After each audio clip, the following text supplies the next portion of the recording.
Salut les Lensois, on se retrouve cette semaine pour parler du traitement médiatique accordé par Franck Hayes à Eli Wahi depuis le début de la saison. Alors tout d'abord, rappelons qu'Eli Wahi, recruté cet été par le RC Lens en provenance de Montpellier, contre un chèque de pas moins de 30 millions d'euros, est devenu la recrue la plus chère de l'histoire du club artésien.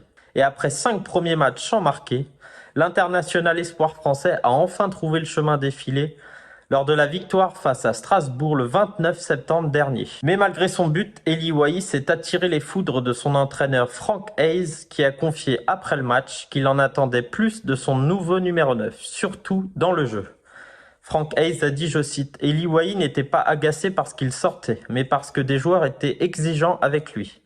Et je crois qu'ils ont raison d'être exigeants avec lui. Il a marqué un joli but, mais dans le jeu, il est capable de faire beaucoup mieux que ce qu'il a fait ce soir. » Fin de citation. Alors l'entraîneur des 100 heures a sûrement raison d'être plus exigeant et de lui dire, mais je trouve que de le dire comme ça sur la place publique n'est pas une bonne chose. Et ça aurait suffi de le dire dans le vestiaire après le match ou à l'entraînement la semaine qui suit, aurait suffi. Surtout que Franck Hayes avait déjà chahuté Eli Wahi depuis le début de la saison, notamment après la défaite face à Metz le 16 septembre dernier, où il avait dit plus de négatifs que de positifs sur le successeur de Loïs Openda. Alors pour sa confiance et pour son intégration, je trouve que Franck Hayes est assez sévère avec Eli Wahi, qui réalise plutôt des bons débuts sous le maillot du RC Lens, commençant déjà à trouver de vrais automatismes avec ses nouveaux coéquipiers et se procurant toujours de nombreuses occasions.